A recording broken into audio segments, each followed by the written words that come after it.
ഇന്ന് നമ്മൾ ചെയ്യാൻ പോകുന്ന ഒരു വെജ് സാൻഡ്വിച്ച്. വളരെ എളുപ്പം ചെയ്യാൻ പറ്റുന്ന ഒരു സാൻഡ്വിച്ചാണ്.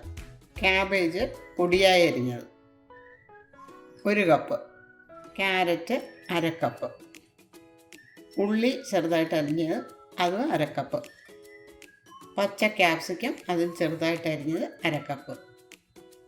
ക്യാബേജ് നമ്മൾ എത്രയാണോ എടുക്കുന്നത് അതിൻ്റെ പകുതി എടുത്താൽ മതി. ഉള്ളിയും ക്യാപ്സിക്കവും ക്യാരറ്റും. Black pepper 1/2 teaspoon, fresh red chilli 1/4 teaspoon, oregano 1/4 teaspoon, mayonnaise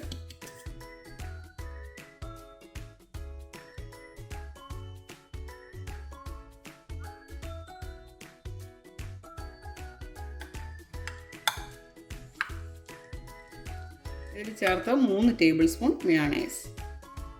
butter ആദ്യം ഇതുപോലെ പുരട്ടണം. ബട്ടർ സ്പ്രെഡ് ചെയ്ത് കഴിഞ്ഞ് ഗ്രീൻ ചട്നി, അതിൻ്റെ മുകളിൽ നമ്മൾ തയ്യാറാക്കി വെച്ചിരുന്ന മിക്സ്.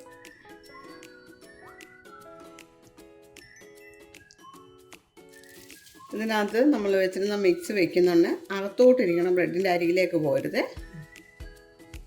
ഇനി ചീസ്. ഇനി സ്റ്റൗ ഓണാക്കാം.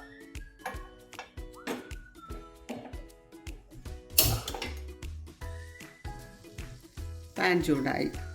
ഇനി ഇതിലേക്ക് ബട്ടർ ഇടാം.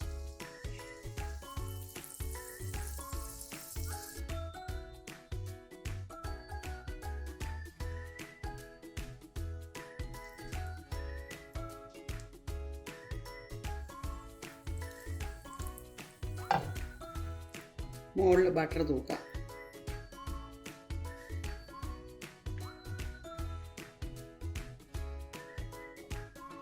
ഇനി ഇത് തിരിച്ചിടാം.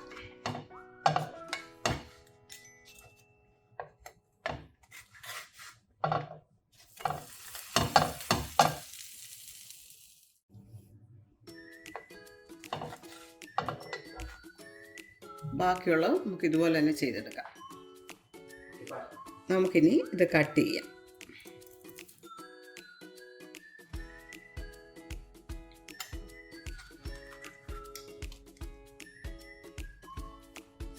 നമ്മുടെ മയോണൈസ് സാൻഡ്വിച്ച് റെഡിയായി. നിങ്ങൾ ആ മിക്സ് ഉണ്ടാക്കുന്ന സമയത്ത് ക്യാബേജും ക്യാരറ്റും എല്ലാം കൂടി ഇട്ട് മയോണൈസുമായിട്ട് മിക്സ് ചെയ്യുന്ന സമയത്ത് ഉപ്പ് നോക്കിയിട്ട് ഉപ്പ് പോരാൻ തോന്നുന്നൊരു ശകലം കൂടി ചേർക്കണം. ഈ ആഴ്ചത്തെ തീം നിങ്ങൾക്ക് എല്ലാവർക്കും ഇഷ്ടപ്പെട്ട് കാണുമെന്ന് വിചാരിക്കുന്നു. സ്കൂൾ കുട്ടികളുള്ള അമ്മമാർക്കിത് പ്രയോജനപ്പെടുന്ന റെസിപ്പീസാണ്. ഇനി ഇതുപോലുള്ള പുതിയ റെസിപ്പീസുമായി ഞാൻ വരും. Please like, share and subscribe. Thank you.